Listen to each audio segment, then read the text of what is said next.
Out on the fringes of Albuquerque, under the washed-out sky of Sandia County, the animal control facility squats like a forgotten bunker. The chain-link fence rattles whenever a truck goes by, and the scent of bleach and wet fur lingers, heavy and unwelcoming, in the chilly morning air. Inside, rows of kennels line the echoing concrete hall, each with its own story of abandonment, misfortune, or simple bad luck. But none seem as hopeless as the dog they call K917. He's a German shepherd. His coat, once the burnished gold and black of youth, now dulled with dust and resignation. To the staff and volunteers, he's little more than a file number. His chart, clipped to the gate, reads like a death sentence. Aggressive, failed, unadoptable.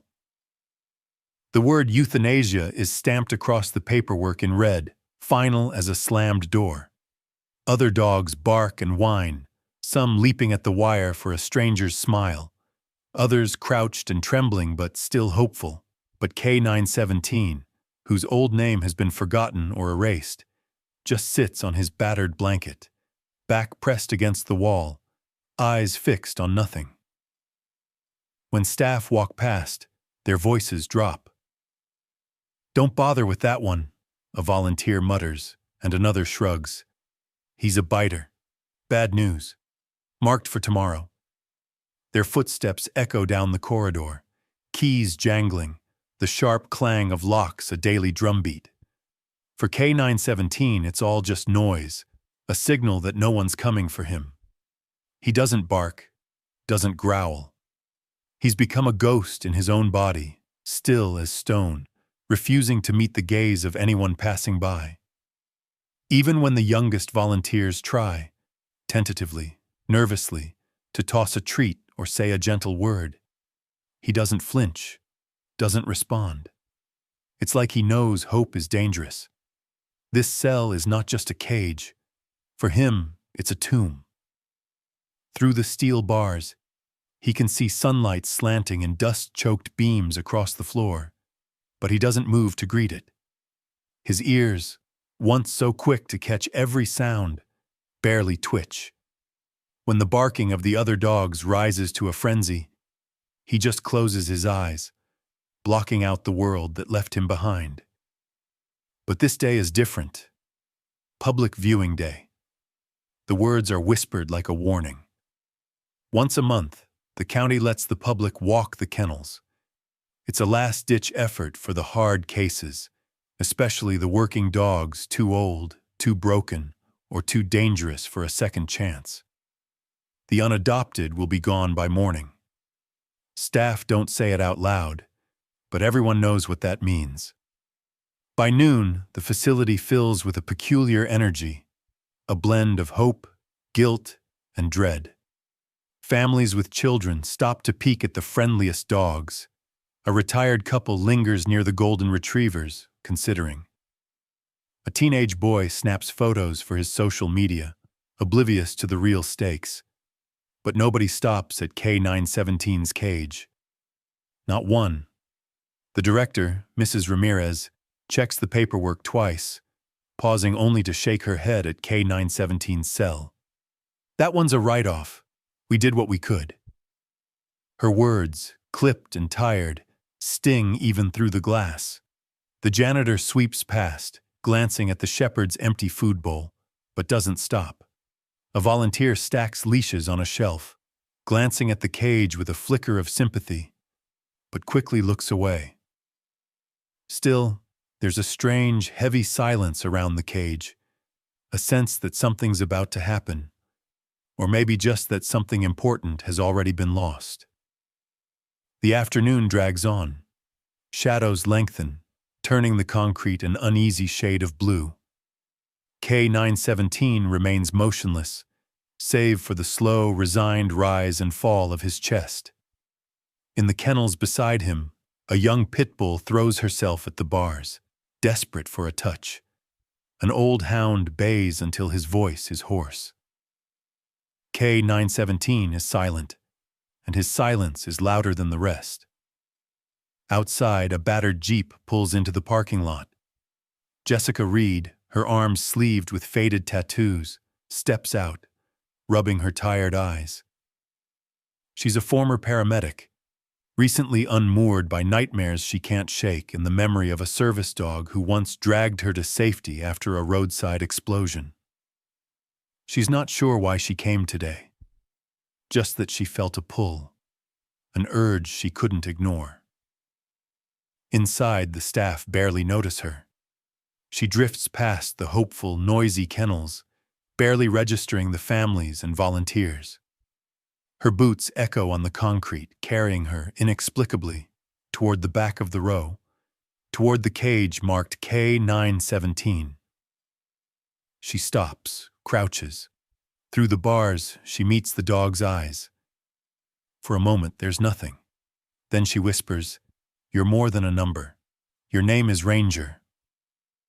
The word lingers in the air, tentative and hopeful, as if daring the universe to grant a second chance. For the first time, K917's ears lift ever so slightly. His eyes, clouded with defeat, find hers, searching. The exchange is electric, silent, more honest than words.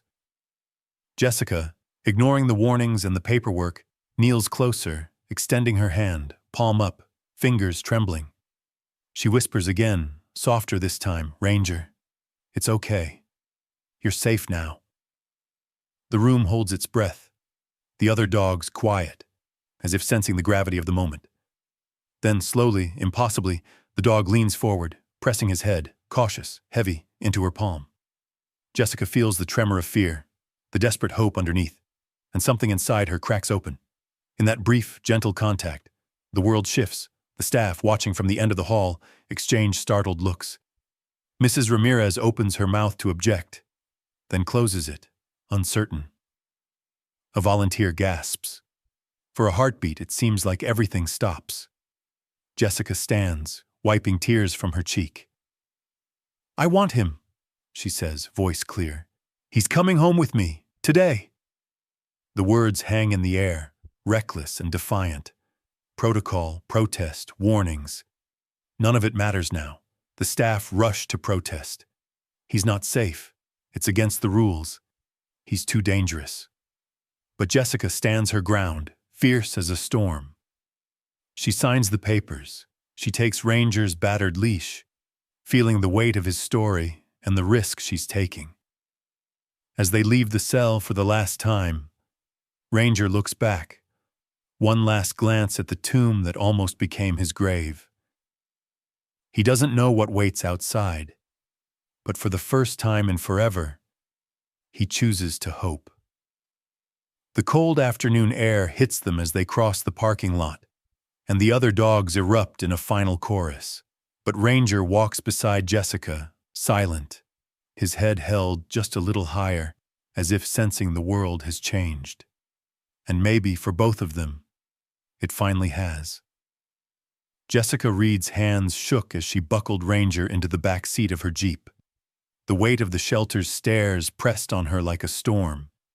She could still hear Mrs. Ramirez's stern voice ringing in her ears. "You're making a mistake, Miss Reed. That dog's unpredictable." Jessica just pressed her lips together and kept moving, cradling the dog's battered leash in her palm as if it were a lifeline.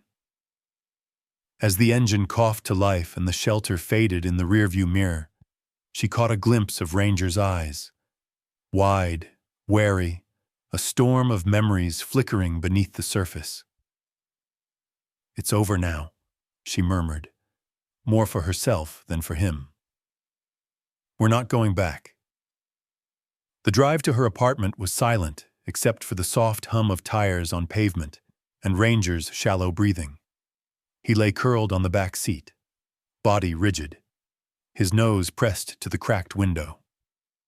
Every time a siren wailed or a truck rumbled past, he flinched so violently the entire Jeep shuddered. Jessica kept glancing in the rearview mirror, her heart cracking with each nervous tremor. She recognized trauma. She'd worn it herself, sleepless and raw, for years.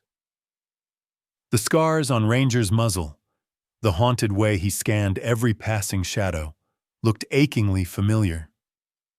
Jessica's apartment sat above a closed-down diner, the neon sign outside long since gone dark. She lived alone in a cluttered space thick with memories. Faded postcards on the fridge, boxes of EMT gear shoved beneath the table, a chipped coffee mug that read, "World's Okayest Paramedic." She unlocked the door and hesitated, suddenly aware of how small and messy her life looked through the eyes of a stranger, even a canine one. "Come on, boy," she whispered, coaxing Ranger up the stairs. He hesitated at the threshold, pawing at the floor as if expecting the ground to vanish beneath him. Only after several long moments and a trembling squeeze of his leash did he cross the doorway. Inside, Ranger circled the living room, sniffing at every corner. He recoiled from the clang of a dropped pan, cowered at the rumble of the fridge, and pressed himself into the shadows whenever headlights flickered across the blinds. Jessica sat cross-legged on the rug, trying not to cry as she watched him pace, an animal shaped by fear, battered by the invisible storms inside his mind. She opened a can of food and set it in front of him. Ranger approached cautiously, flinching at the hiss of the lid, but hunger won out. As he ate, Jessica knelt beside him, careful to keep her movements slow. "You're safe now," she said, repeating the words like a mantra. "You're not a number. You're Ranger." The hours crawled by. Jessica's phone buzzed with worried texts from an old friend at the shelter, warning her again about K917's history. She ignored them, tossing her phone onto the couch. Instead, she poured herself a whiskey, settled onto the kitchen floor, and began to talk, softly, rambling, as if unburdening herself to the dark. She told Ranger about her past, about the accident that ended her paramedic career, the sound of sirens that haunted her dreams, the guilt she carried for not saving everyone. She spoke about the service dog that once pulled her from burning wreckage, the only soul who seemed to understand her in those early, broken months. Her voice shook as she confessed, "Sometimes, I think I'm just as lost as you." Ranger didn't move. He lay by the fridge, eyes half closed, but Jessica saw the way his ears twitched, the subtle shift of his body when she said his name. Something, some ancient hope, seemed to flicker briefly in his gaze. That first night was a blur of exhaustion and nerves. Jessica dragged a blanket onto the kitchen floor, unwilling to leave Ranger alone. She watched him pace for hours, circling the apartment's edges as if mapping an escape route. Outside, thunder rolled over the desert, and every boom made him shudder. At one point, a car alarm blared in the lot below, and Ranger crammed himself beneath the kitchen table, his whole body quaking. Jessica lay down, resting her hand in the space between them. "I get it, you know," she whispered, her own breath shaky. "The world can be so damn loud." She didn't expect anything, didn't even know what she hoped for. But just before dawn, Ranger crept from the shadows and curled at her side, his head heavy on her outstretched arm. The days blurred. Jessica spent her time coaxing Ranger into the routines of normal life. They took cautious walks after midnight, skirting other pedestrians, steering clear of barking dogs. She taught him the rhythms of her world, the sound of her laughter as she burned breakfast, the click of her boots as she paced the apartment, the gentle way she murmured "good boy" when he managed to eat without flinching. But progress was slow. Ranger startled at the jingle of keys, growled softly whenever strangers came near. He'd cower at loud noises, flattening himself against the floor as if bracing for impact. Jessica was patient. She spent long evenings reading aloud, letting her voice fill the empty space, and never reached for him unless he moved closer first. One stormy night, as lightning rattled the windows and the world outside seemed to shudder, Jessica woke from a nightmare. her heart hammering, sweat slick on her neck. She found Ranger already at her side, his body curled protectively against hers, his eyes fixed on the darkness, as if daring it to come any closer. She buried her face in his fur, whispering thanks to a universe she didn't really believe in. In that moment, their shared pain wove a new kind of bond, a trust forged not in obedience, but in mutual survival. The next morning, while brushing Ranger's tangled coat, Jessica's fingers brushed against something hard beneath his old, frayed collar. Curious, she worked it loose, a small, weathered metal tag, stamped with a strange insignia and a jumble of numbers. It was nothing like the shelter's tags, heavier, military, the sort of thing you'd find on classified equipment. There was a tiny encrypted code etched on the back, half worn away. Jessica frowned, turning it over in her palm. "Where did you come from, Ranger?" she asked, half joking. But the question hung heavy in the air, echoing the unspoken mystery in the dog's eyes. Later that day, she texted a photo of the tag to an old friend, Melinda Ortiz, the only veterinarian she trusted. Melinda's reply came quick and sharp. "That's not standard. Bring him in. I need to see this." As Jessica clipped the leash to Ranger's collar, she felt the old dread stirring, like a storm gathering on the horizon. Whatever secrets this dog carried, they were heavier than she'd guessed. But as she looked down at Ranger, watching him watch her, she felt something steadier too. A promise, silent but fierce, that she wouldn't abandon him. Not now. Not ever. As they left the apartment, Jessica glanced over her shoulder, half expecting the shadows to move. She didn't see anything.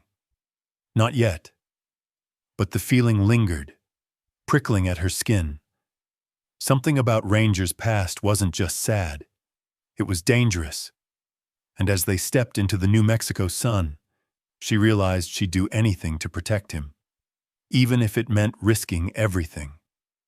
Jessica nudged open the glass door to Dr. Melinda Ortiz's tiny veterinary clinic, a bell jingling overhead. The place smelled of antiseptic and dog treats, its walls lined with faded certificates and hand-drawn thank you notes from grateful kids. Ranger hesitated on the threshold, his paws skidding on the tiled floor, tail tucked so tightly it nearly disappeared. Jessica knelt, whispering, "It's okay, buddy. She's a friend." He didn't seem convinced, but let himself be led inside, sticking close to Jessica's side, as if she were the only solid thing left in the world. Melinda emerged from the back room, wiping her hands on a faded scrub top. Her brown eyes widened at the sight of Ranger. He was larger than she'd imagined, all sinew and shadows, with a wary intelligence that made him seem older than his years. "Wow, you weren't kidding about this one," she said, crouching slowly and extending her hand palm up. "Hi, handsome." Ranger sniffed, flinched, and then stood stone still, eyes darting between Melinda and Jessica. Jessica explained, "He's jumpy, lot of trauma. We're working on it." Melinda just nodded, her voice low and soothing, as she guided them into an exam room. As Melinda ran her hands along Ranger's scarred body, Jessica's mind drifted, her own anxiety bubbling up with every twitch of Ranger's muscles. She watched the old surgical scars hidden beneath his coat, the way he trembled when Melinda touched a certain spot behind his left ear. "See these?" Melinda said softly, tracing the roughened skin. "These aren't bite marks. Surgical, definitely. And not just spay-neuter stuff either." Jessica's heart thumped. "What does that mean?" "It means," Melinda answered, frowning as she pulled on a pair of latex gloves, "he's had more done to him than most dogs ever will." She scanned the metal tag Jessica had found, turning it over with practiced fingers. "This isn't a city or state tag. Military, maybe. See this insignia? She pointed to a faint eagle, wings flared over a line of tiny numbers. I've seen something like it before. Black projects. Dogs trained for, well, things you don't read about in the papers. Jessica's hands clenched. Ranger, sensing her tension, whined, a low, keening sound she'd never heard from him before. Melinda put a comforting hand on his shoulder. "Let's get some x-rays," she said, "just to be safe." Minutes later, the clinic was awash with the whir of machines and the sharp click of digital images being processed. Jessica waited, knees bouncing, as Melinda peered at the monitor. "You're not going to believe this," Melinda murmured, calling Jessica over. The screen showed a faint metallic glint inside Ranger's neck, a microchip, but unlike any standard vet implant. The image revealed it was shielded, almost deliberately hidden, its surface etched with another cryptic code. Melinda looked grim. "That's military-grade encryption. Not even my scanner can read it." She leaned in, voice barely above a whisper. "Jess, dogs like this, they're made to disappear. Whoever wanted him erased, they meant business." Jessica felt a cold weight settle in her chest. For a moment, she remembered her own near-death, lying on a gurney, eyes unfocused, thinking she'd never get a second chance. She knew that feeling, erased, forgotten. But she shook it off, stroking Ranger's head, whispering, "You're not going anywhere. Not if I have anything to say about it." Melinda pressed a business card into Jessica's hand. "If you need me, day or night, call. And be careful, Jess. This isn't just a shelter dog story. It's bigger." Jessica drove home with Ranger, her mind swirling with new fears. She kept checking the rear view, half expecting a black SUV to tail them. Every stranger on the sidewalk looked suspicious. That night, the rain hammered against her apartment windows, turning the city outside into a blurred world of headlights and shadows. Ranger refused to settle, pacing the tiny apartment in restless circles, nails tapping like anxious Morse code on the linoleum. Jessica tossed and turned on her mattress, haunted by dreams of sirens, flames, the feeling of being trapped in a burning ambulance. She woke gasping, sweat pooling at her collarbone, heart racing. In the darkness, she heard Ranger whining from the corner. She got up, grabbed her blanket, and lay on the kitchen floor beside him. She whispered her regrets into the darkness, stories of patience she couldn't save, the guilt that clung to her after the accident, how she'd once believed she was unbreakable. Hours passed in silence, broken only by the occasional rumble of thunder. Eventually, Ranger crept closer, drawn by something in her voice, a note of despair he recognized. He pressed his head to her shoulder, heavy and warm, and Jessica let herself cry, the tears silent but steady. "You're not alone," she whispered, "and neither am I. We'll figure this out." The storm passed. Dawn broke, pale and uncertain. For the first time, Ranger curled up beside Jessica, his breathing slow and deep. She woke to the soft pressure of his head on her chest, his presence grounding her, drawing her back from the edge. The next days became a kind of quiet ritual. Jessica brewed coffee and sat on the floor, talking to Ranger about everything and nothing. Sometimes she sang old country songs, her voice off-key but gentle. Sometimes she just sat, letting the silence stretch between them. Bit by bit, Ranger grew less restless. He'd inch closer, sometimes letting his paw rest on her knee, or nuzzling her hand for reassurance.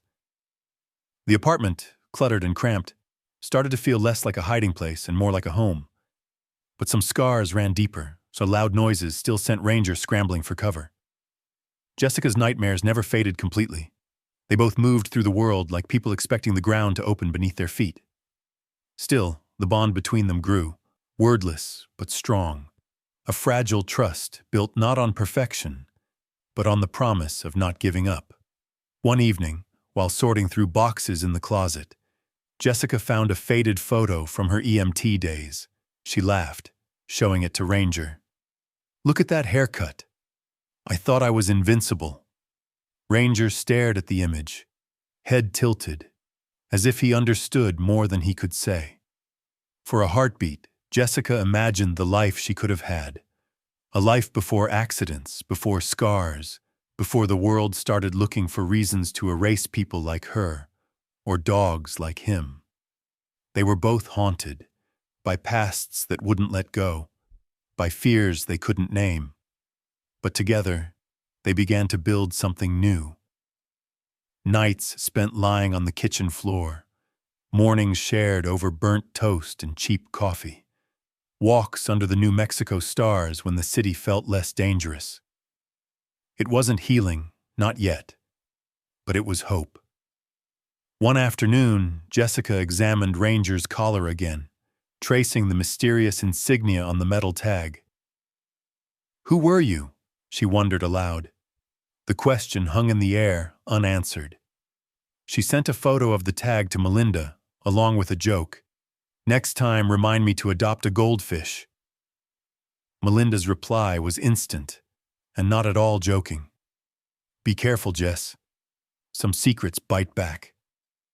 That night, as rain battered the city again, Ranger curled up at Jessica's side.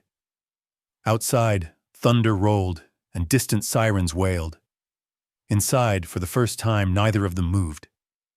They stayed together, hearts pounding but unbroken, holding on to each other as if it was all that mattered. And maybe for now, it was. It was a gray morning when Jessica decided she couldn't let the mystery of Ranger's collar and scars fester any longer. The unease from Melinda's warning had only grown overnight, a silent alarm bell she couldn't silence. As she poured her coffee, she noticed Ranger watching her, those intelligent eyes never quite letting go of her every move. It was as if he, too, felt the gravity of secrets buried just beneath the surface. She grabbed her keys, clipped the leash to Ranger's collar, and headed for Melinda Ortiz's clinic. The walk was brisk and tense. Every passing car seemed to linger too long. Every stranger's glance lingered just a beat more than Jessica liked. Ranger's ears were up the whole way, reading the world in a way only a once-trained dog could. Melinda was waiting, having cleared her morning schedule. "You look like you didn't sleep," she said gently, ushering them in and locking the door behind them. Jessica half laughed. "That obvious?" Melinda didn't answer.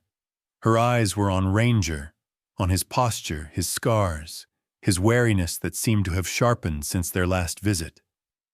After a careful exam, Melinda turned to the mysterious metal tag. "This isn't just a marker," she muttered, cleaning it under a bright lamp. "There's a micro-etch here. An old code, maybe a serial. Not standard military, but I've seen government tech with similar markings." She paused, frowning. Whatever this is, it's not meant to be found. Melinda turned to Ranger's scars. Her gloved hands traced the faint lines along his ribcage, then paused at a small raised bump near his shoulder. "Jess, feel this?" Jessica swallowed and pressed her fingertips to the spot. There was definitely something hard beneath the skin, but not like a standard microchip, more substantial, almost like a tiny plate.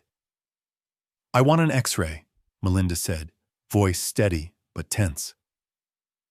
Jessica waited outside the imaging room, knuckles white on her knees, as Ranger stood perfectly still for Melinda. For a moment, Jessica's mind wandered back to her own hospital visits, the cold machines, the clinical questions, the fear that any discovery could mean her life would never be the same. Now, watching Ranger, she realized she wasn't just afraid for herself. She was terrified for him, The X-ray results appeared on the monitor as a hazy ghost image. Even to Jessica's untrained eye, it was clear. A tiny, rectangular device was nestled deep in Ranger's shoulder muscle, far more sophisticated than anything a local vet would implant. Melinda's breath caught. This is encrypted, military level. I can't read it, can't even ping it. Whoever put this in him didn't want it tracked or found. Jessica's hands trembled. What the hell were they doing to him? Melinda shook her head. Some government programs use dogs for experiments, behavior modification, field intelligence.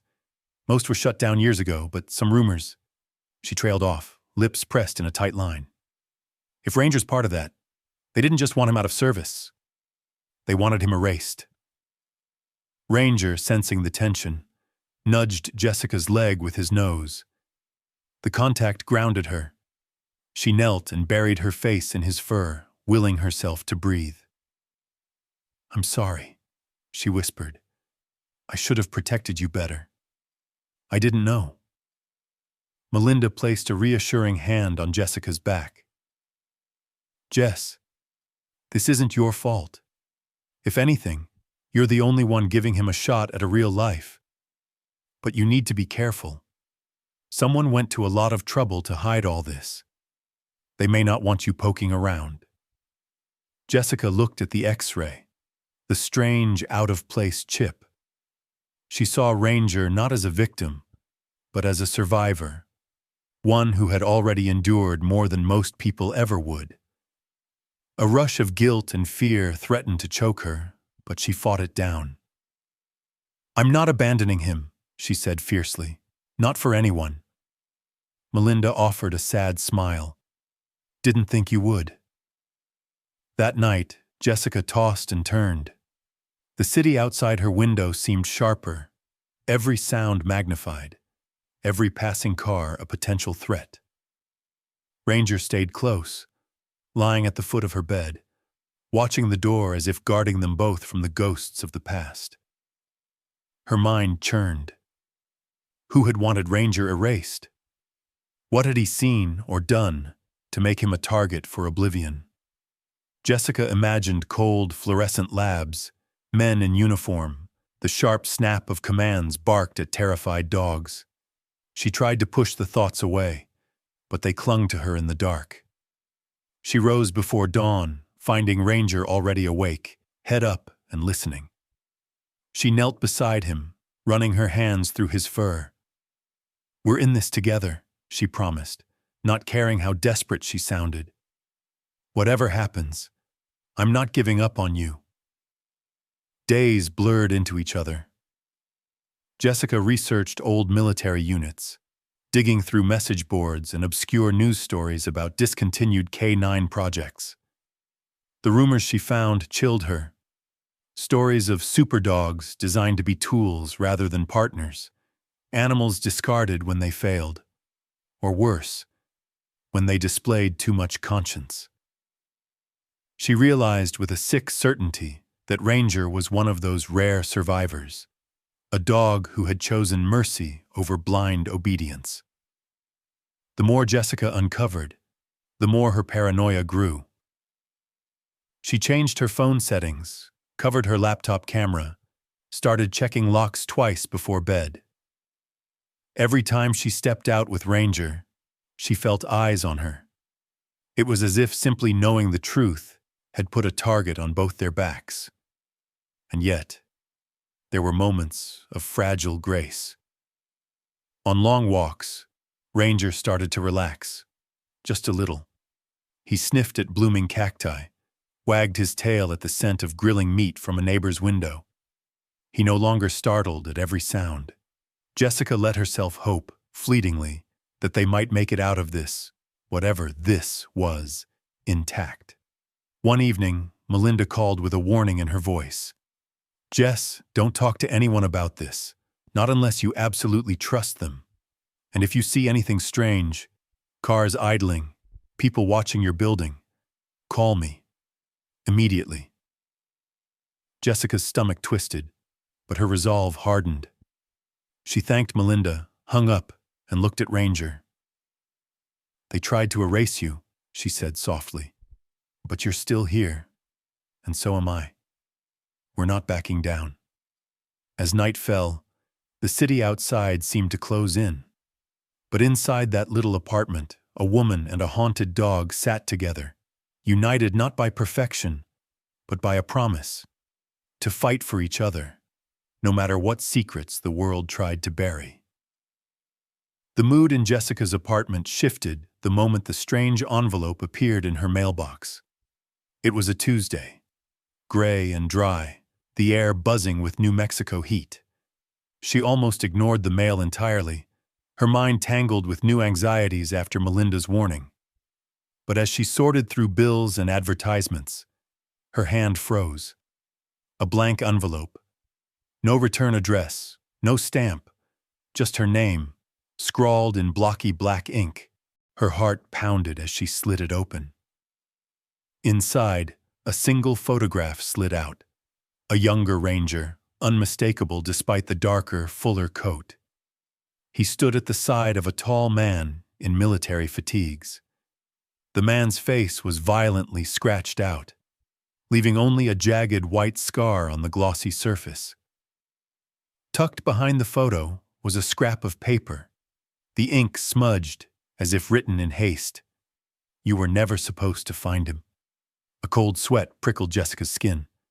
The words felt like a curse, or a threat from another world.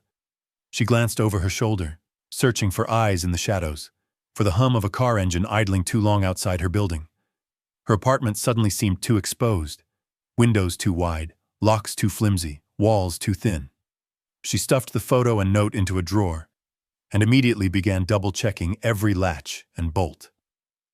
That night, she barely slept.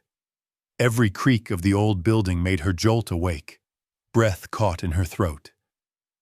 Her nightmares were worse than usual, filled with faceless men and flickering flashes of sirens. The past and present bled together in her mind. Smoke, barking dogs, hands grabbing her by the shoulder, a panicked voice yelling her name through static. Ranger felt the change too. He started sleeping by the door, his big body curled tight, but his head always lifted at the slightest noise. Sometimes he growled, low and barely audible, whenever footsteps echoed in the stairwell outside. His protective instincts were waking up again, guarding not just Jessica, but the fragile safety they'd built together. Days blurred. Jessica stopped going out except for walks with Ranger, always taking new routes, never the same path 2 days in a row. She watched for unfamiliar cars parked on the block. Once she caught a dark sedan idling across the street for nearly an hour. The driver's face was hidden behind sunglasses, unreadable. When Jessica stepped outside, the car pulled away, too quickly to be casual. One evening, returning from a late walk, Jessica found the front door to her building ajar. She paused, tightening her grip on Ranger's leash. Her neighbor, an elderly man on the second floor, poked his head out. "Saw someone messing with the mailboxes earlier," he said quietly. "But they were gone by the time I got a look." Jessica nodded, forcing a smile, but inside her fear curdled into anger. Someone was watching them, trying to rattle her, maybe worse. She began sleeping with a baseball bat by her bed. Each night she dragged a heavy dresser in front of the apartment door. She placed a chair under the doorknob and set up cheap motion sensor alarms from a hardware store. The constant vigilance wore her nerves raw, but Jessica refused to be scared into silence or surrender. Ranger never left her side. During the day, he followed her from room to room, alert but calm, always positioning himself between her and the windows. At night, when the world quieted, he curled up by the door and kept watch. Ears perked, hackles up if anyone passed in the hallway. Jessica found herself talking to him more than ever, confessing her fear and frustration in whispered monologues. "I don't know what they want, but I promise, I won't let them take you. Not after everything you've survived. Not after everything I've lost. Sometimes, she could almost believe Ranger understood every word. He would nuzzle her hand, press his head into her lap, or simply lay there, his silent presence a comfort no person could match. But the tension only escalated. A week after the envelope arrived, Jessica woke to the sound of breaking glass. She bolted upright, clutching the bat, heart pounding so hard she could barely hear. Ranger exploded off the rug in a snarl, deep, guttural, primal. They crept toward the living room. Shards of glass glinted on the floor beneath the window. Outside, the alley was empty except for a set of muddy boot prints leading away toward the shadows. Someone had tried to force the lock, and when that failed, smashed a pane instead. They must have been interrupted, scared off before finishing the job. Jessica dialed 911 with trembling hands, but the police were half-hearted. Probably just a junkie looking for a quick score, the officer said, glancing at the photo of Ranger on the fridge. You sure he isn't dangerous? These big dogs sometimes attract the wrong kind of attention. Jessica said nothing, burning with a silent rage that went deeper than fear. She changed all the locks the next day and installed new deadbolts and a security camera above the door. The footage revealed nothing but a fleeting figure, tall, hooded, moving with purpose, careful to keep his face hidden. Jessica replayed the clip a dozen times, memorizing the stranger's silhouette. That night, as Ranger lay with his head across her boots, Jessica allowed herself a moment of grief. She mourned the sense of normalcy she'd been starting to reclaim. The slow mornings, the laughter at Ranger's clumsy antics, the idea that they could live quietly and heal together. Now everything felt tainted by fear, but grief soon gave way to grim determination. Jessica started documenting everything, photographing the muddy prints, logging the times unfamiliar cars lingered on her block, saving every threatening note and scrap of evidence.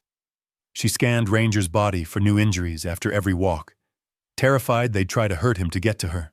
Her PTSD, never far from the surface, surged back with a vengeance. She flinched at every loud sound.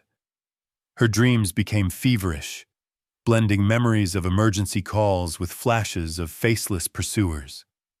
But she refused to break. She couldn't. Not with Ranger depending on her. Whatever they're after, she told him one night, running her fingers through his fur, they're going to have to come through me first. Ranger seemed to grow stronger with every threat. He stopped cowering at sounds and began facing the door with a silent challenge in his eyes. There was a quiet fierceness in him now, as if he had finally remembered who he'd been before the shelter. The protector, the survivor. The dog who refused to abandon his post even when the world turned against him. On the third night after the break-in, Jessica sat in the living room, bat across her knees, security camera feed open on her laptop, Ranger at her feet. The lights were off except for a single lamp by the couch. Rain spattered the window.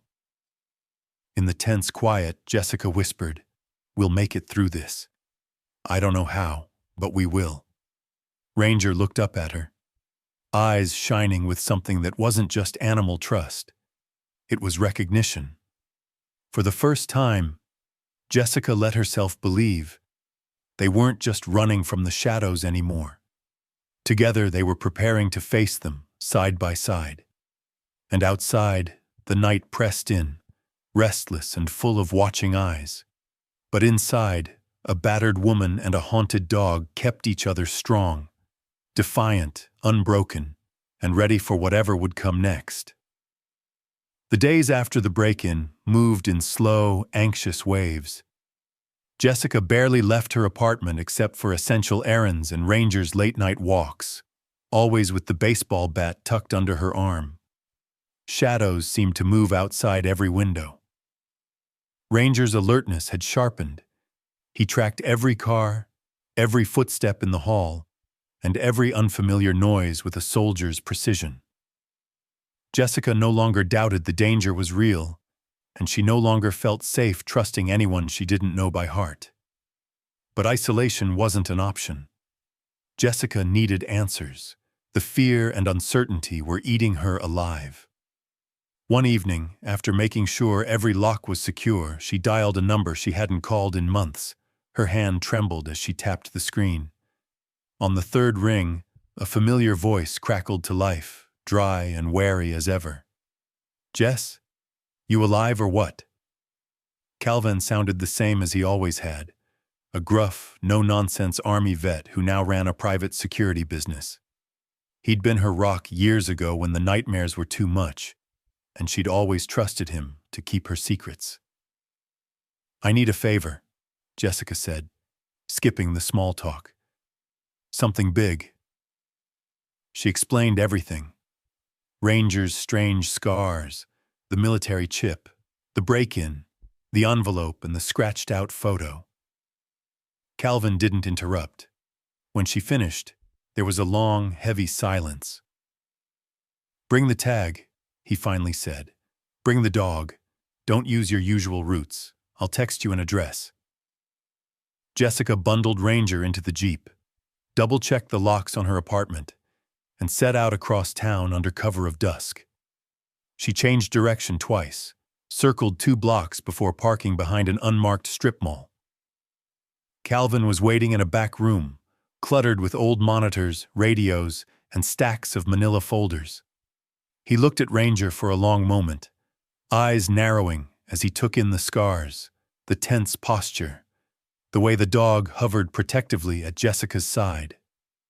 "Hell of a partner you've got," Calvin said, finally cracking a smile. "Come on, let's see what you brought me." He studied the metal tag under a magnifier, then pulled out his laptop and a battered reference manual. He ran the numbers through a private military database. As the search ran, he quizzed Jessica about every detail: the man in the photo, the timing of the threats, the way Ranger reacted to certain sounds or commands. After nearly an hour, the computer beeped. Calvin grunted, staring at the screen. "This insignia matches a unit that doesn't officially exist anymore. K9 Delta. Shut down 5 years ago. Rumor was they ran all kinds of illegal behavior mod programs. Tried to push the dogs past normal limits. Drugs, implants, experimental training. A few handlers blew the whistle. Most just disappeared." Jessica's stomach twisted. "Are you saying they experimented on him? On Ranger?" Calvin's gaze was grave. "Yeah, and judging by that chip and the way he reacts, I'd bet he failed whatever sick tests they set up. Maybe he didn't do what they wanted. Maybe he refused to command or wouldn't hurt a civilian.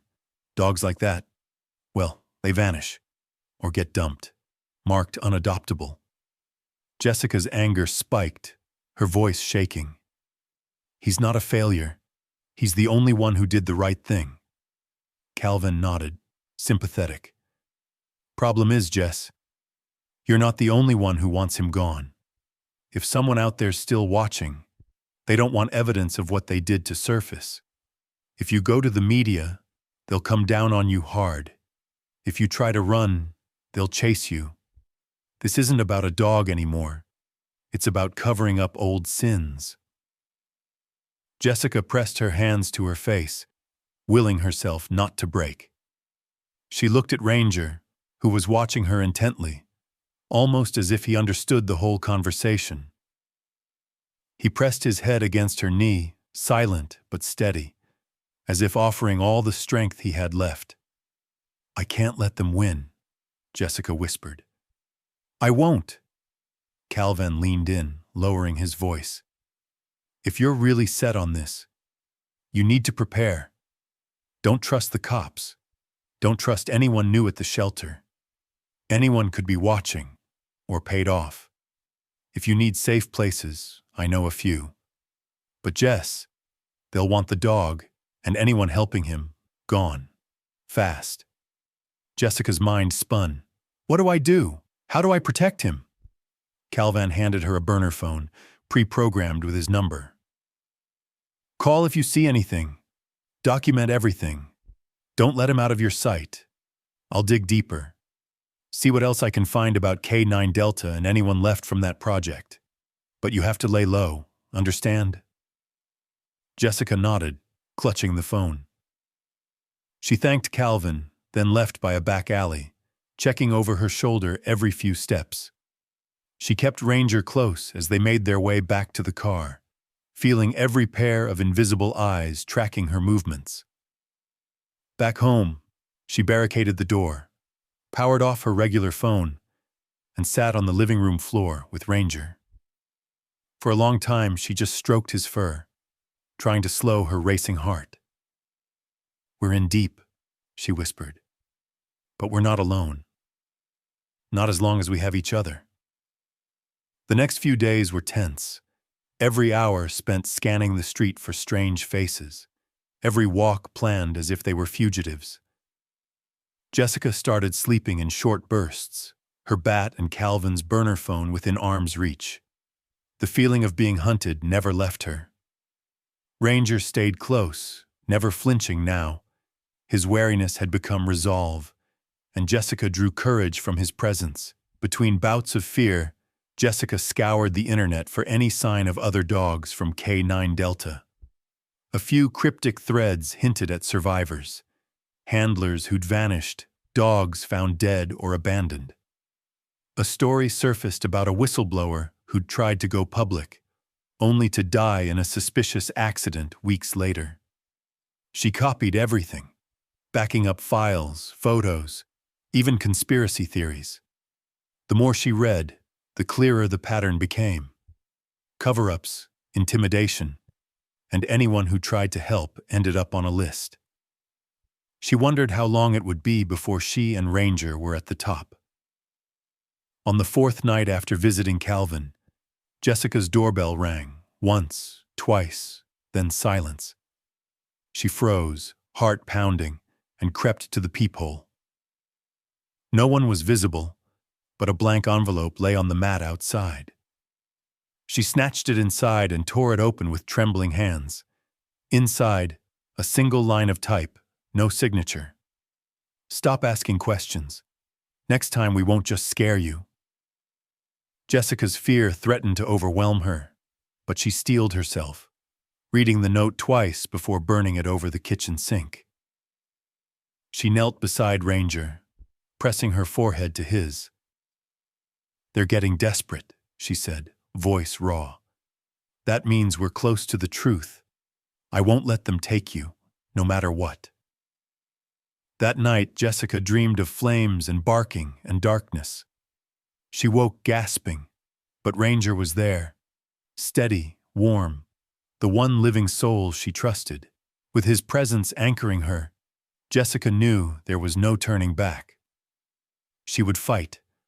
For Ranger, for the truth, for all the others erased before him.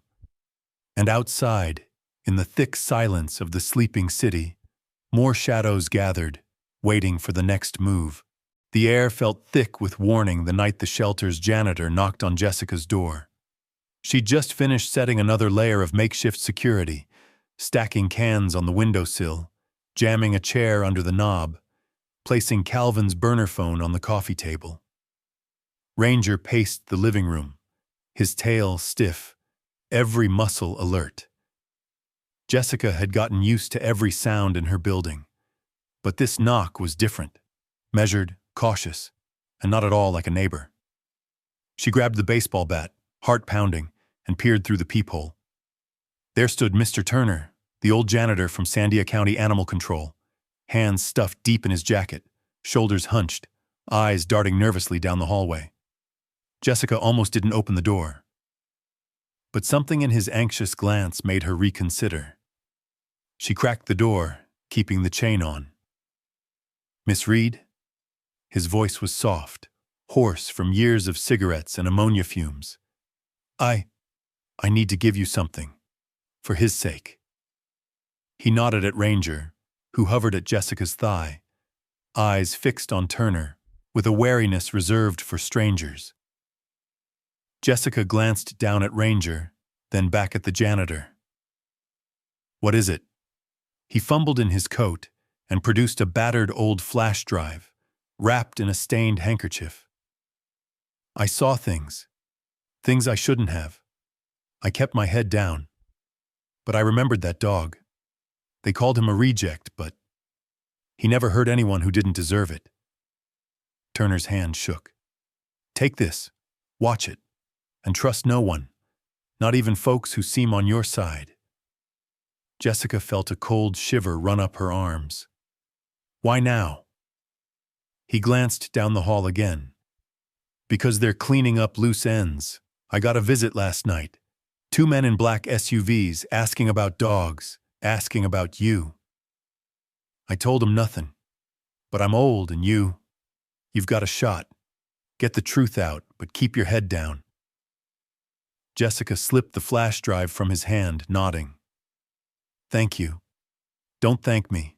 Just be careful."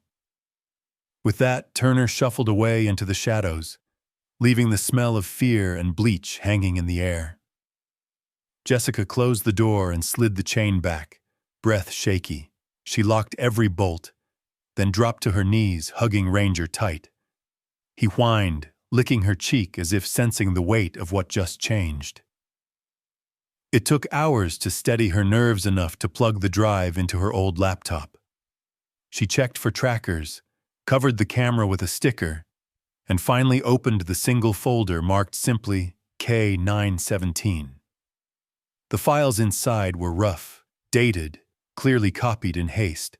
Security camera footage, scanned documents, grainy video files with no sound. She clicked the first video. Black and white footage filled the screen, a row of kennels, dogs pacing behind steel bars. There was Ranger, younger, his coat sleek and eyes bright. A man in uniform, his face hidden by shadows, stood outside the cage, barking commands. Ranger obeyed most, sitting, staying, fetching objects. But the next clip chilled Jessica. The handler pointed at a cowering civilian child. Raising his voice, Ranger stared at the child, then at the handler. The handler repeated the order, more forcefully. Ranger backed away, tail between his legs, refusing. The video cut to chaos. The handler slamming his clipboard, another man rushing in, both shouting. Ranger didn't bite, didn't attack. He placed himself between the handlers and the child, standing guard, refusing every command to move. In the corner of the frame, the child began to sob. After a tense standoff, the handlers stormed off. Ranger collapsed, exhausted and shaking. Jessica covered her mouth, tears blurring her vision. "He protected the kid," she whispered, stroking Ranger's head. "They called him a failure for having a conscience." The next file was a report, redacted, stamped confidential, but enough was readable to make her blood run cold. Subject: K917 status. Failed compliance, disobedient under stress. Recommended: removal, memory, erasure, disposal. Jessica scrolled further, finding more videos. Scenes of Ranger in training, forced through obstacle courses, tested with blaring alarms and fake gunfire, always expected to follow every order, no matter how cruel. Over and over, he hesitated or refused to hurt the innocent. Over and over, he was punished, locked in dark cages, shocked with harsh collars, left alone for hours. But his spirit never broke. A final video played, a cell phone recording, shaky and desperate, showing Turner himself whispering into the lens. "If anyone finds this, the K9 Delta program was wrong. They wanted weapons, not partners. Dogs like K917 were scapegoated because they had empathy, because they wouldn't follow cruel orders. If you're watching, please, don't let them cover this up. There are others, some vanished. Some might still be out there." Jessica sat back, her cheeks wet, her hands shaking. The weight of Ranger's trauma, the nightmares, the scars, they all made sense now. He wasn't broken. He was brave. He had paid the price for doing the right thing. Ranger lay his head on Jessica's lap, watching her with soulful, trusting eyes. She stroked his fur, whispering, "I'm so sorry, Ranger. You did the right thing, and they tried to erase you for it. Not anymore, I promise." She scrolled through the final folder on the drive. Names, partial addresses, hints of other handlers and dogs, many crossed out or marked as unconfirmed. It was a list of survivors and casualties, the proof of a cover-up wider than she'd guessed.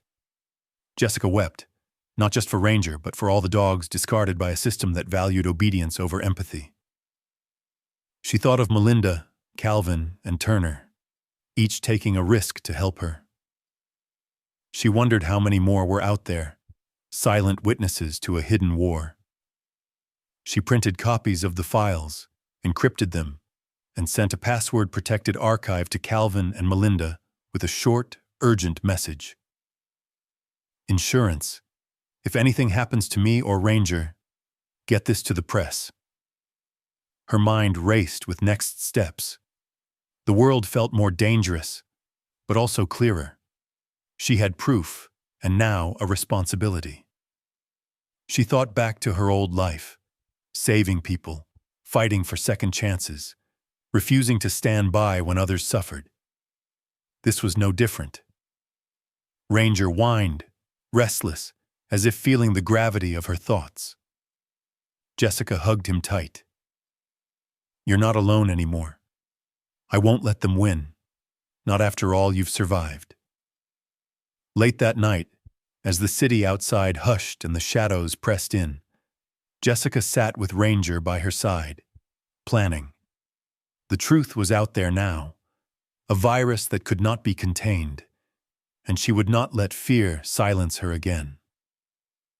For the first time in months, Jessica slept without nightmares, knowing that tomorrow would bring danger, but also purpose, and that together she and Ranger would stand up for every voice the world tried to erase. The sun hadn't yet risen, but Jessica was wide awake, her mind spinning through every possible scenario. She sat in her kitchen, clutching a mug of cold coffee, with the battered flash drive Turner had given her lying open on the table. Ranger slept at her feet, but even in his sleep, his ears twitched at every distant noise. The secrets she now held in her apartment felt radioactive, proof of a government cover-up, a list of people who had vanished, a record of pain and betrayal no animal should ever know. Calvin called at 6 a.m. sharp. Jessica answered before the first ring finished. "You're on a clock now, Jess," he said, his voice gruff and urgent. "I found your file in an old archive. It confirms everything. K9 Delta was wiped from the books, but not before a handful of insiders copied out evidence. The men on that list, most are dead or missing. One's in federal witness protection, the rest. Well, let's just say you're not alone in being hunted." Jessica's breath hitched. "What do I do?" Calvin's answer was blunt. "You either go dark, run, hide, drop off the map, or you burn it all down. Get the story out, expose them, but you do it, you'll be risking everything."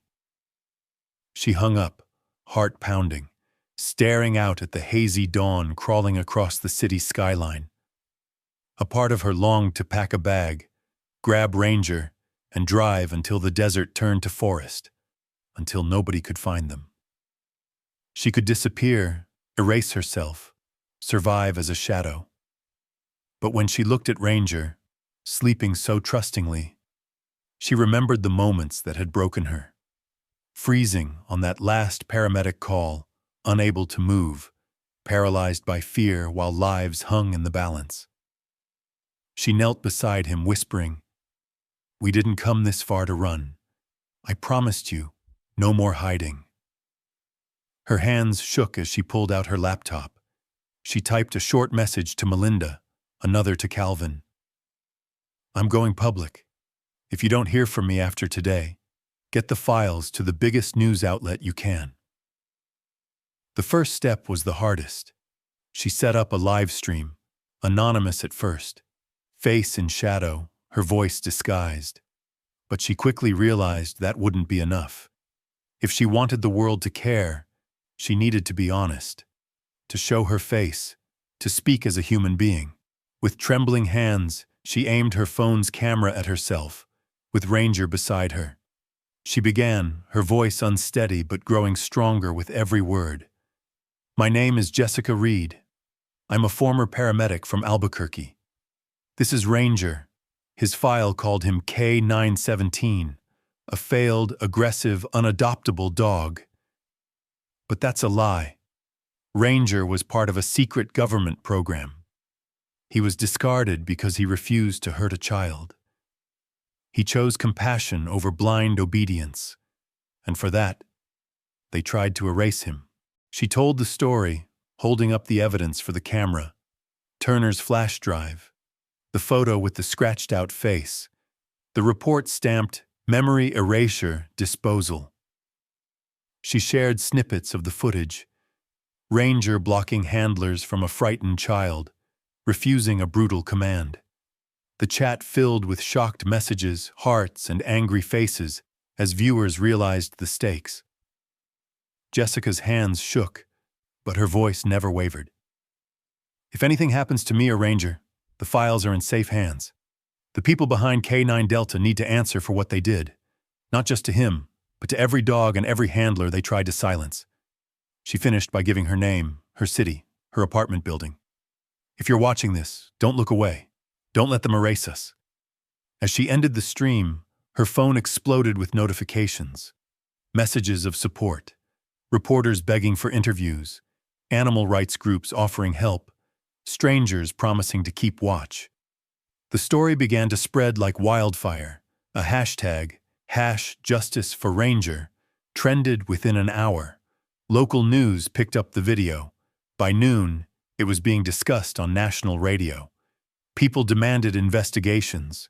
Whistleblowers started coming forward. But with the attention came real danger. That night, 2 black SUVs parked outside her building. Men in suits stood by the front entrance, eyes scanning every car and every person. Jessica recognized the threat immediately. She packed a go-bag, food, water, the flash drive, Ranger's documents. She didn't run, but she didn't take any chances either. She called Melinda, who arranged a back exit through a neighbor's garage. Calvin waited outside with his old Jeep, engine idling. We've got to move, Jess. You poked the hornet's nest. As they sped out of the city, headlights weaving through the back streets, Jessica watched Ranger in the rearview mirror. He was calm, alert, eyes never leaving hers.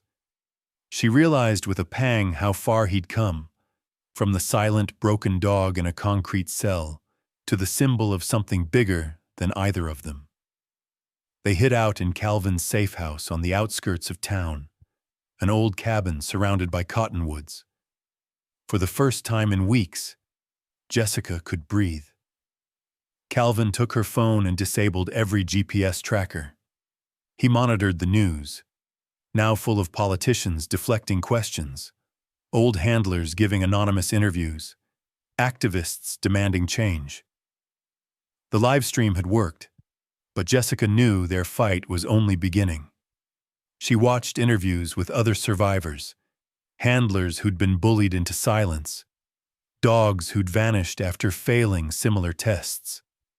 The conspiracy began to unravel, but every new headline came with new threats, anonymous emails, cars parked outside the safe house, strangers asking too many questions. In the darkest hours of the night, Jessica found herself doubting everything, wondering if she'd put Ranger in more danger by bringing the truth to light. The guilt gnawed at her, a familiar and poisonous friend. But then Ranger would come to her, lay his head on her knee, and she would remember what courage looked like. They talked in whispers, planning the next move, Calvin urged caution. Melinda promised support. Jessica couldn't stop. She gave interviews, sent documents to trusted journalists, and appeared, face and name unblurred, on national news. The world rallied around them. Donations poured in. Politicians couldn't ignore the story anymore. The Department of Defense announced a formal investigation. Jessica and Ranger became symbols, not just of what had been lost, but of what could be saved when someone refused to stay silent. On the third night in the safe house, Jessica looked out over the dark field and let herself hope. She wasn't alone. Ranger wasn't alone. Their courage had sparked something that couldn't be silenced. Not by shadows, not by threats, not by any amount of fear. She turned to Ranger, ruffling his fur. "You did it," she whispered. "You saved us both. And you showed the world what real loyalty looks like." For the first time since this nightmare began, Jessica smiled. Tired, wary, but proud. She had chosen to stand, not run. And together with Ranger, she knew she would keep standing, no matter what came next. By morning, the world outside Jessica's window had transformed. The peaceful quiet of Calvin's safe house was now broken by the distant roar of helicopters and the hum of news vans parked along the tree-lined road. Someone had leaked their location, or maybe the news cycle just moved that quickly. Either way, privacy was a memory. Jessica peered out from behind the curtains, counting at least 3 different local and national crews already setting up cameras, their bright lights spearing through the early mist. The story of DK-917, Ranger, had become a national scandal. Footage from Jessica's live stream aired on every major network. Journalists camped outside government buildings. Politicians were questioned, grilled, and filmed in slow-motion silence as they dodged accountability. Protesters and animal advocates gathered in city squares, waving signs that read, "Loyalty is not a crime," "Justice for Ranger," and "No more secrets." Inside the safe house, though, the cost was real and deeply personal. Jessica felt both vindicated and exhausted. Her phone buzzed around the clock. Messages of support, threats, desperate pleas from strangers wanting help with their own animals or begging for her to keep fighting. Her apartment back in Albuquerque was lost. Her landlord, scared by the press and the break-in, sent her a notice asking her to vacate. Jessica's EMT license was now under review after an anonymous complaint. She suspected it was retaliation.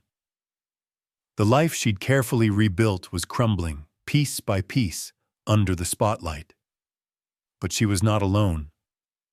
Melinda visited every other day, bringing groceries, hugs, and reassurance. Calvin made sure the safe house stayed secure, running security checks and helping Jessica sort through reporters' requests. Donations poured into accounts set up to help her and other whistleblowers, and there were offers of legal help from lawyers Jessica had never even met. Yet, there was a cost to every victory. Jessica and Ranger could never return to their quiet existence above the closed diner. Some nights she cried, grieving for the simple things she'd lost, the comfort of waking up in her own bed, the slow mornings with burnt toast and coffee, the feeling of being anonymous, invisible, and safe. There were days she wondered if she'd made the right choice, if dragging their lives into the public eye had helped, or only put a target on their backs. But then she'd see Ranger, no longer the trembling, broken soul from the shelter, but confident and proud. He met strangers' eyes, his tail high, moving with a purpose that could not be mistaken for anything but hope. He seemed to sense her moods, always finding his way to her side when her shoulders shook or her voice faltered. Jessica sometimes found herself walking the edge of despair and pride. The media painted her as a hero, but inside she knew the truth. She was just a person who couldn't let injustice slide, even if it broke her. She mourned the EMT career she might lose, the friends who stopped calling, the freedom she would never fully reclaim. But then she'd remember that cold shelter cell, Ranger's silent gaze, and the knowledge that if she'd done nothing, he'd be gone. One evening, as the sun dipped below the cottonwoods, Jessica sat outside with Ranger, watching fireflies dance in the tall grass. She was joined by Melinda, who settled next to her with a sigh. "You look tired," Melinda said gently. Jessica managed a half smile. "I am, but I think I'd be more tired if I'd kept quiet."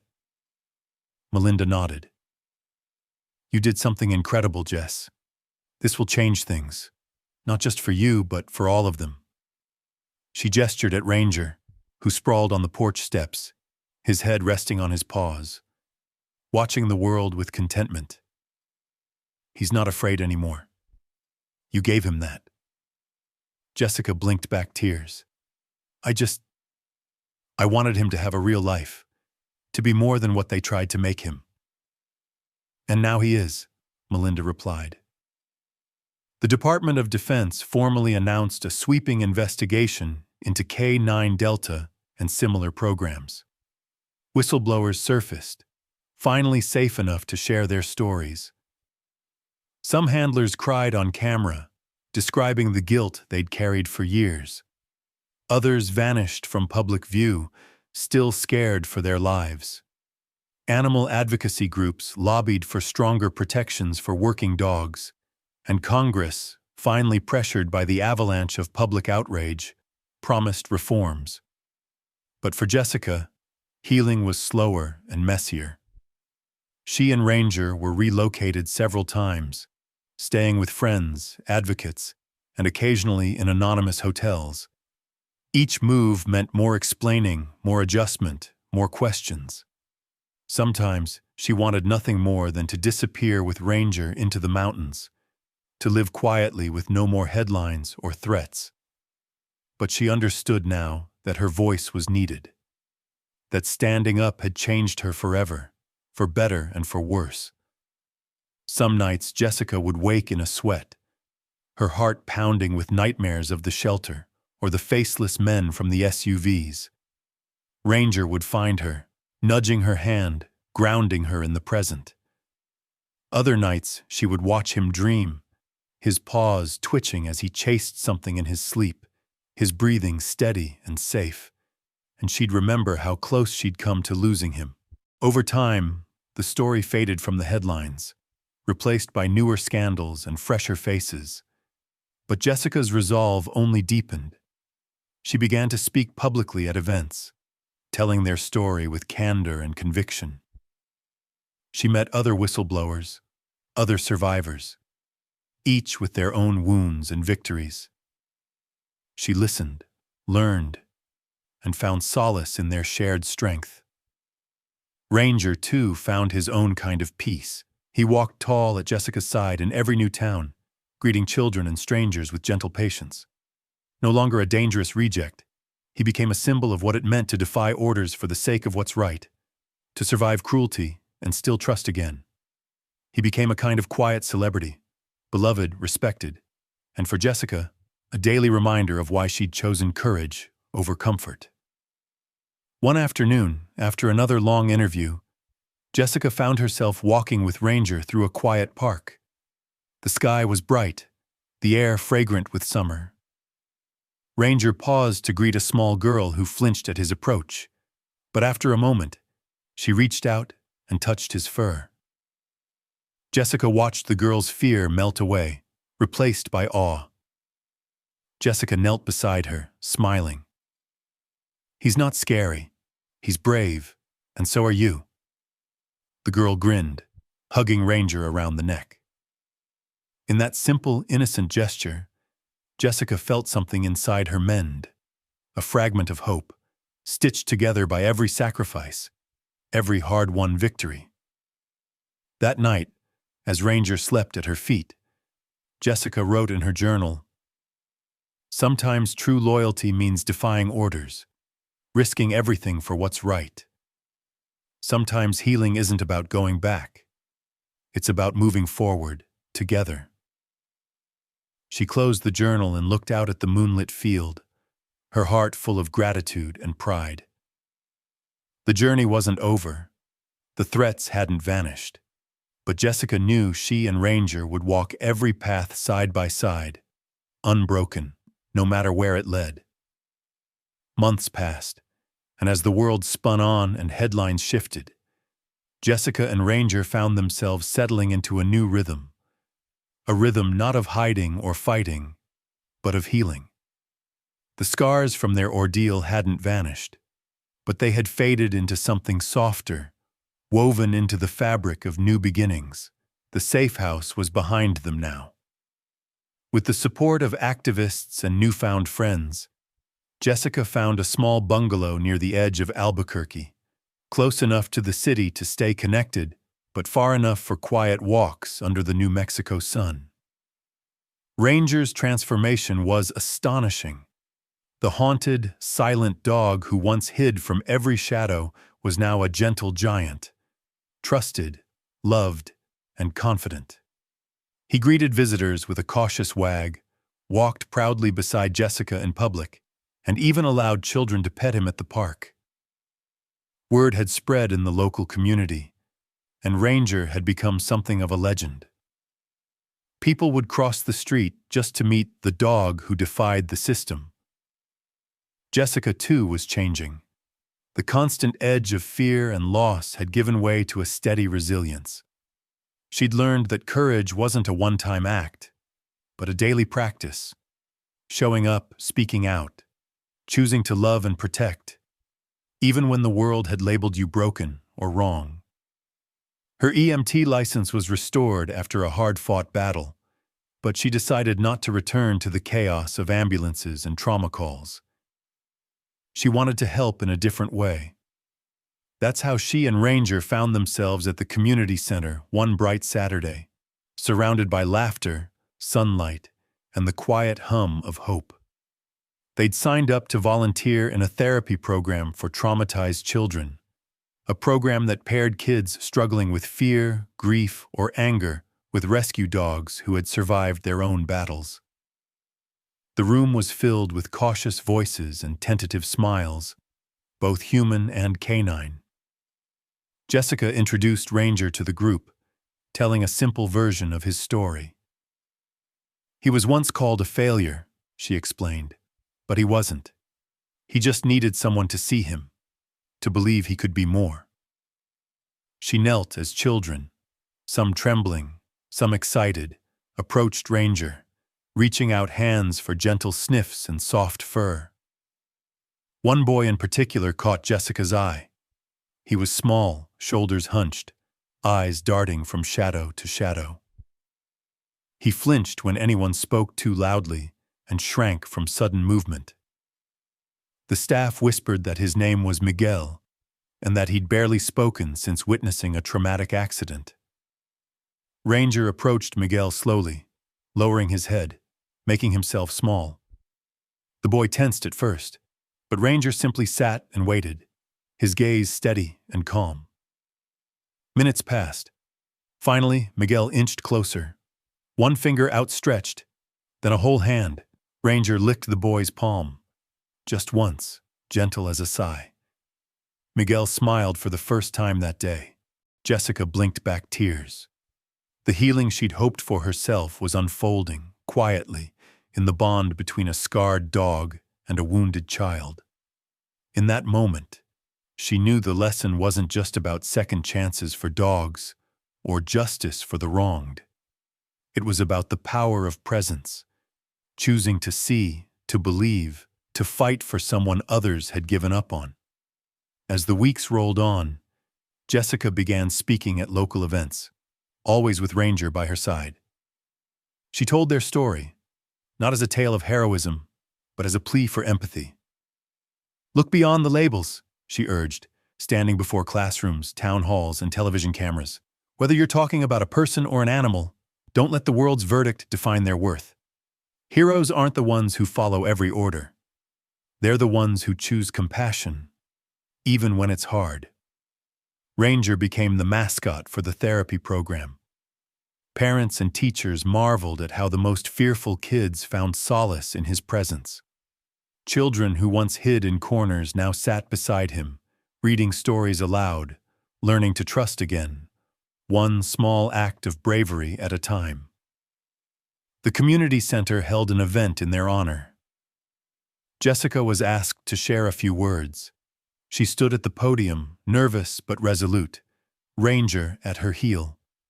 She looked out over the crowd, children, parents, volunteers, strangers moved by a story of loss, survival, and grace. Ranger taught me that healing doesn't mean erasing the past, Jessica began. It means letting it teach you how to care for someone else who's hurting. He was thrown away because he wouldn't follow orders that were wrong.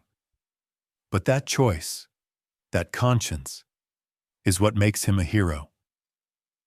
He showed me that bravery is about more than facing danger. It's about standing up for what's right, even when you're scared. And it's about giving someone a chance to become more than their scars. The crowd was silent, listening. Jessica continued, I hope if you ever meet someone, human or animal, who's been labeled or left behind, you'll remember Ranger. Give them a name, a voice, a chance. You never know what they might become with just a little faith. As the applause faded, a young boy approached the stage. He wrapped his arms around Ranger, whispering, You're not scary. You're brave. Ranger licked his cheek, the room erupting in gentle laughter. The program grew in the months that followed. Ranger led groups of children on walks in the sun, his tail high, a living symbol of second chances. Jessica worked alongside other volunteers, helping families adopt and care for dogs who had been labeled problematic or unadoptable. Each success story was a quiet victory over the world's cynicism. Jessica's life no longer fit the shape she'd imagined years ago, but it was fuller, richer, more meaningful than she could have hoped. She found purpose in advocacy, in daily acts of kindness, in the ripple of healing that moved out from her and Ranger to touch so many others. Together, they were more than survivors. They were proof that wounds could be transformed into wisdom and love. One golden afternoon, as the children's laughter drifted across the field and Ranger led a small pack toward the horizon, Jessica felt a deep peace settle over her. The world wasn't perfect. Danger and darkness still existed, but so did the stubborn light of hope. The kind born when someone chooses to see the unseen, to fight for the forgotten, to offer love instead of judgment. As the sun dipped low, Jessica gathered the kids and their dogs for a final walk. Ranger trotted at the front, head high, scars visible but no longer defining. The kids followed, each with their own story, their own hurts and dreams. The future was uncertain, but as they walked into the New Mexico light, Jessica knew that courage, loyalty, and compassion would always lead the way. And so their story ended, not with the closing of a door, but with the opening of many.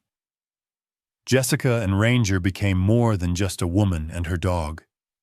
They became a call to action, a reminder that the greatest heroes are those who give others the chance to become one too. Don't turn away from the forgotten and the labeled.